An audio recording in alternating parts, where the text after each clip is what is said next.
How's it going, my friends? Back with another video today. Just want to start this off by giving a couple shout outs. We have some new donors, new patrons to the channel, and we should always, guys, don't skip over this, because we should always shout out these people. I had somebody in the comments talking about that we should skip over the first few minutes of every video because I'm always just saying thank you to the people who've donated to the channel and it's not relevant. Guys, I really hope that you don't, because I feel that the people who support this channel are relevant to the people who don't. And if you want to consume this content and listen to my tips and all that, and you can't support the channel, you don't want to, that's totally fine. Now, it's not going to stop me from putting out information. But the people who are supporting this channel and becoming patrons are helping me to make this channel better, for me to actually devote more time to making videos, to step up the production quality, to step up the value and time that I can actually put in this. Because guys, you guys know this, I run a full-time business. I have other things going on. I have a full family, and these videos and these stuff I put into this channel, it takes a lot of effort. It really does. So the people who give back to this channel should always be shouted out, because it does directly affect everybody else.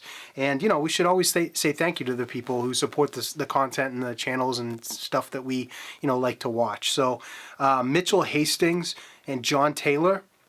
And then Mitchell Hastings, you also donated on PayPal as well as Patreon. Thank you very much. And Armin Elaskis, thank you so much, guys. You guys, like I said, are great. I'm not going to go on a huge thing about this, but I just want to let you know that you're appreciated, and thank you very much. So thank you everyone who's reached out and made sure I'm all right from my tooth pulling. The doctor actually did a really good job, and it didn't go that bad. I am in some pain right now, but I will live. So basically today, where's my Z50? So today I wanted to go over, I've had a lot of experience now with the Z50. I've been shooting with this thing for almost a month now, and I have the 16-50 kit lens and the 50-250 kit lens. Okay, so I have both of the DX lenses they released with this. And I have been shooting absolutely everything with this camera. I had an engagement shoot this weekend, which I still use my Z6. I didn't pull this out, but besides that, this has been going with me every single day, everywhere. I've been killing it with the video and a bunch of stills. Now, I think I mentioned this in my other Z50 preliminary, a practical review. I'll put the link up here on the card. If you guys haven't seen that, go check it out. But I am posting basically a constant stream of Z50 images to my Instagram in the stories, so everybody can see them. Rather than putting, 5 pictures in this video and clipping them, just, you can check. You don't even have to follow my Instagram if you don't want to, but just check it out on my stories and the stuff I'm posting. I'm really showing, because I want to get the point across with how easy this thing is to transfer over to your phone and post on social media. That's one of the biggest strengths of this camera. Is you get unbelievable image quality. The JPEG colors are phenomenal, and you can just transfer it to your phone so easily and just post online. And that's one of the biggest strengths. So I'm just posting a straight feed. I'm tagging everything with Z50 that I shoot with it. And you guys can go check it out. So it's the Monochrome Memoirs is the IG, so you guys can look at the photos. So let's get into this, guys. A lot of good things, a lot of bad things, or not a lot of bad things, but there's definitely some bad things and drawbacks that I've found so far. But I wanted to start off by saying that I've tested a bunch of different lenses with this camera. I adapted all my FX lenses that I have. I get the 85S, 35, 50. I have the 14-30, and I have the that's basically it for S lenses.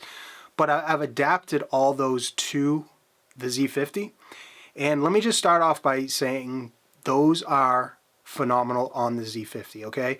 Obviously they're FX lenses, so you're going to get a longer reach. But for instance, yesterday I was shooting with the 85 1.8S on it. And it's so unbelievably sharp, balanced. Autofocus works great. There's literally nothing bad I can say about adapting FX lenses to the Z50. It just works, and it just works as good as putting them on my Z6. Obviously the focal length changes, but that can be honestly kind of good. I kind of like the extra reach when I'm on a DX camera, because a lot of times when I'm on my DX, I'm not using it for portrait shoots or anything like that because I just use my Z6.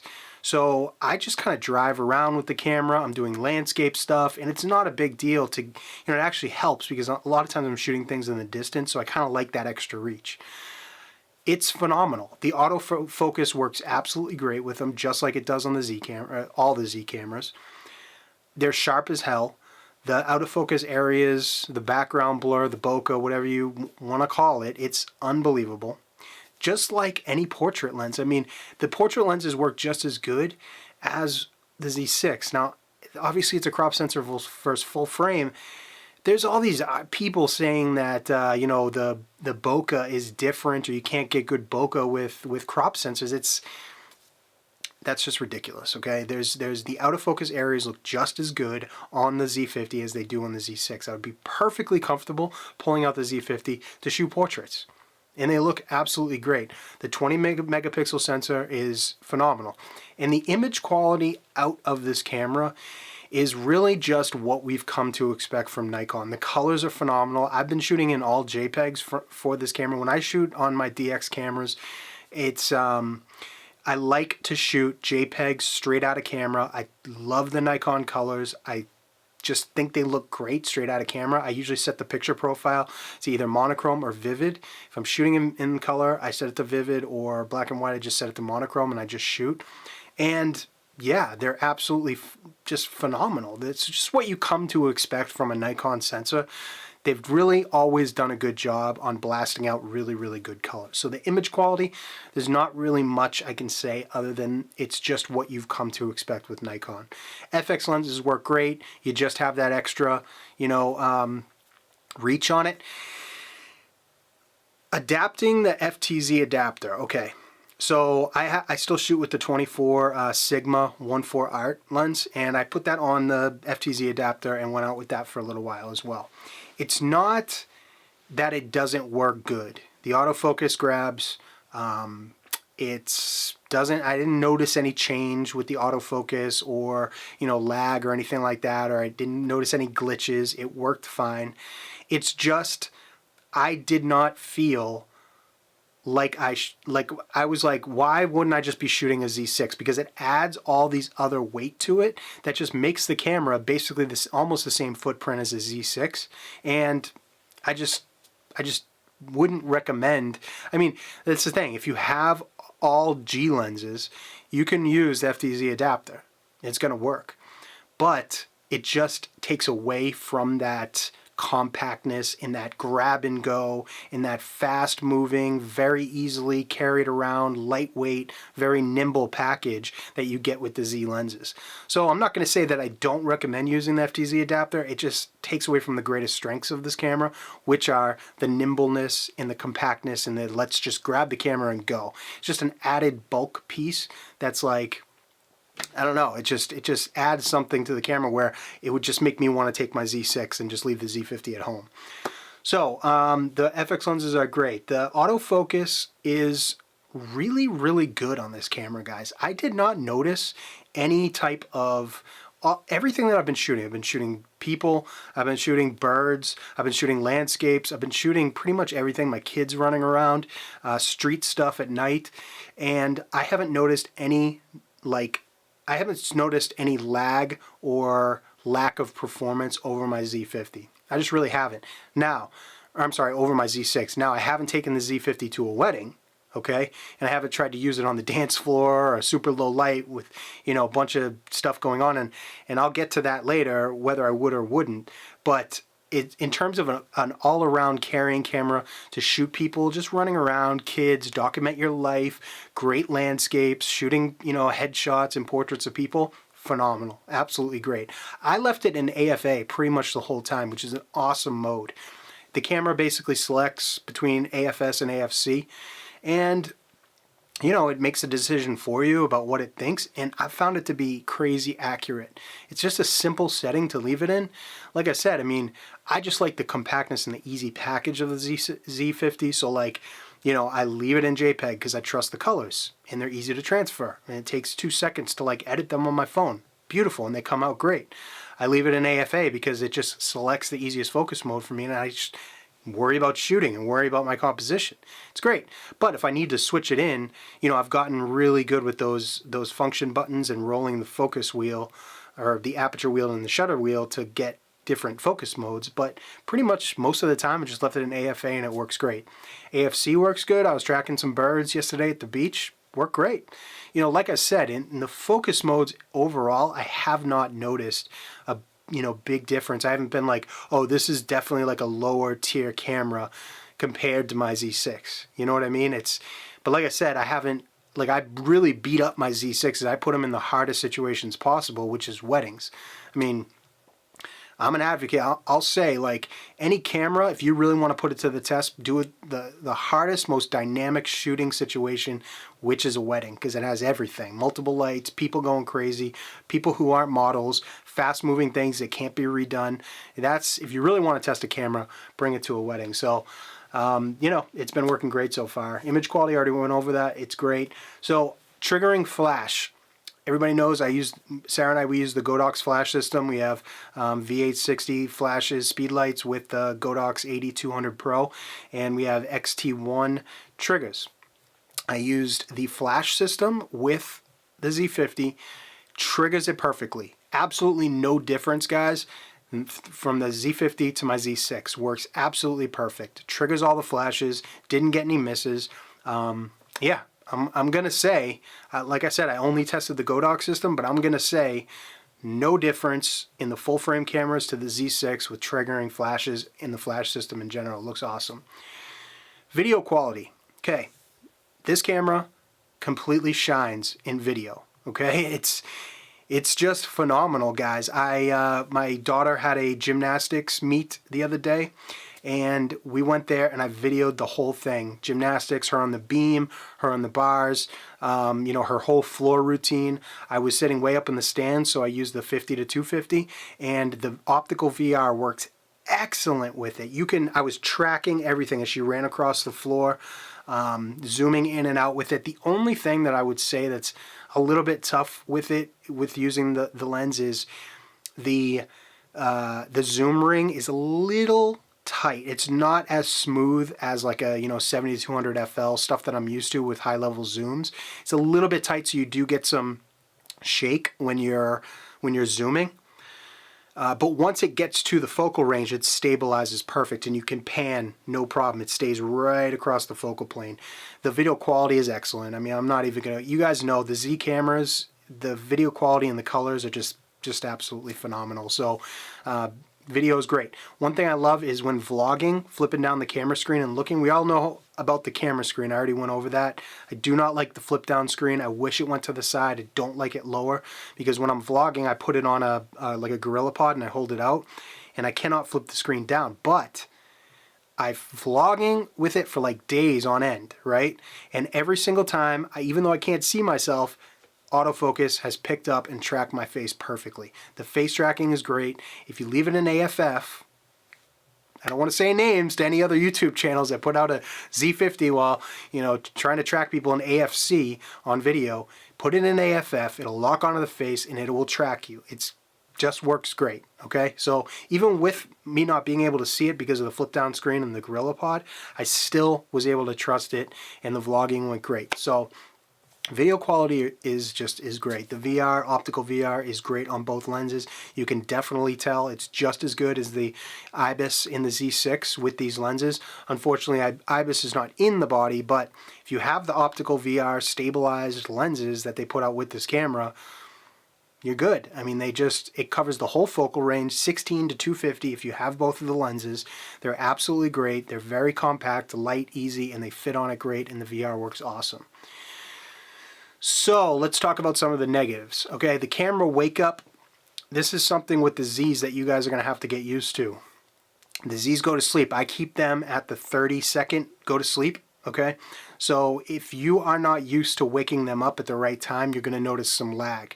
I have gotten, especially because I've been using the Z6s for so many jobs this year and just so many hours, I've gotten extremely good as to when I know I'm going to take a shot, I see something happening, as soon as I keep it on a black rapid strap or I keep it on a neck strap, as soon as my hand goes to grab the camera, I also go and I touch the shutter button to wake it up. So by the time it's at my face, it's already awake and I can keep shooting. If you're not used to that, there is a lag. It goes to sleep and there's like a, I don't know, I haven't timed it, but it's probably about a 1 second lag. So if you see something happen and you don't wake it up until it's at your face, you could miss the subject or whatever you're trying to shoot, depending on if it's moving or not. So you have to get good at waking the camera up when your hand goes to grab it. That's really, really important for the workflow and for you just getting all around used to the camera.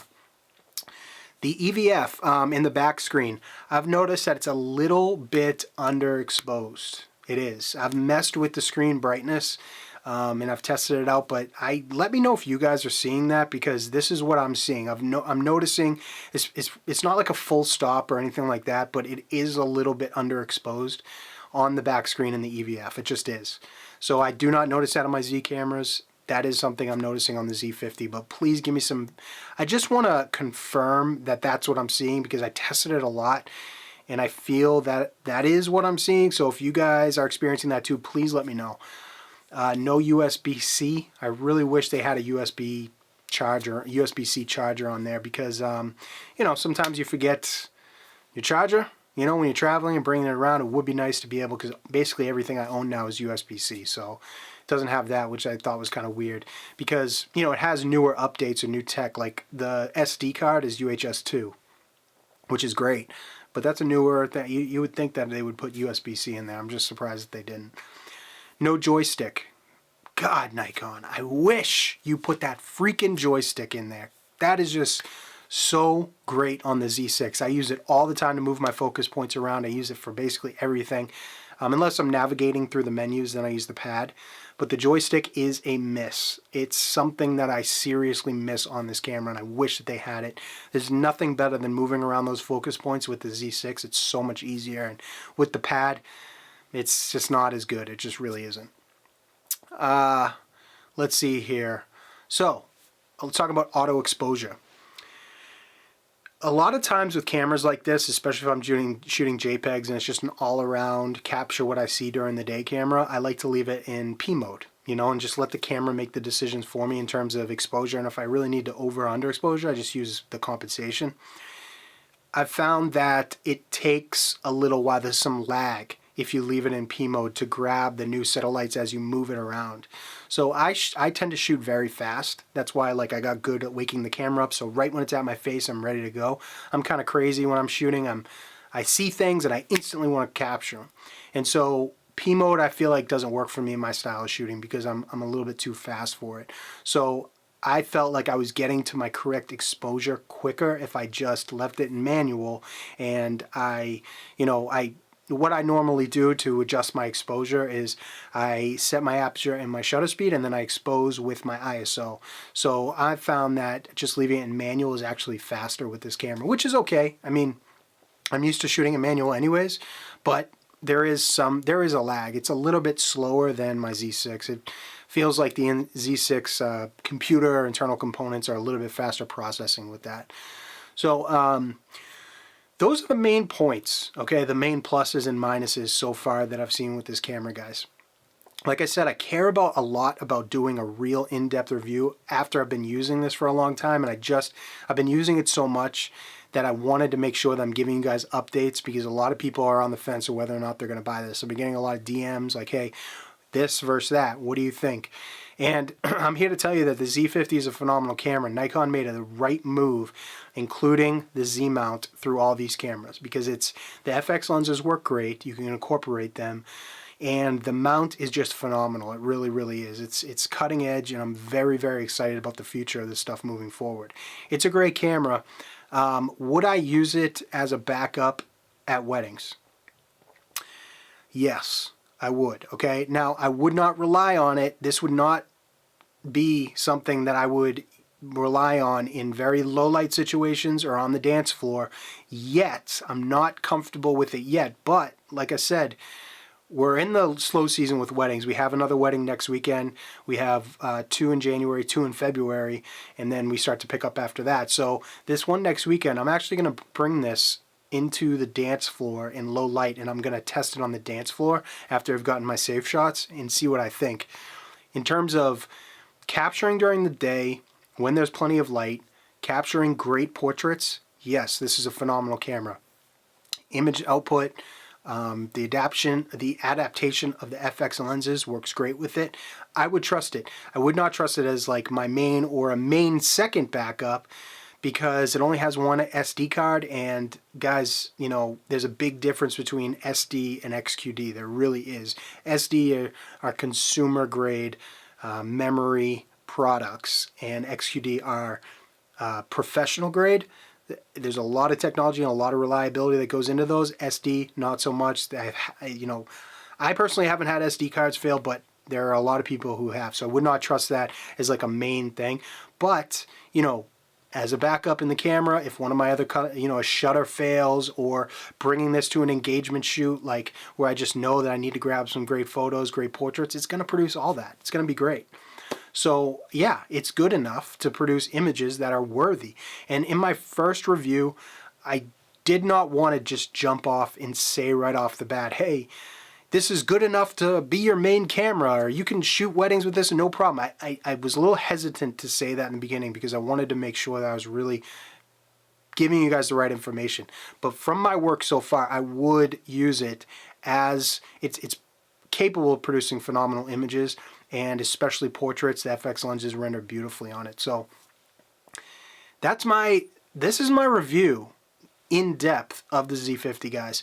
Hopefully this is helping you guys. Hopefully this gave you guys a little bit more, you know, information about it. And I just want to keep doing these and going more in depth as I'm moving around. But just, if you guys want to see a constant stream of photos, just check out the Monochrome Memoirs Instagram. I'm posting them all the time.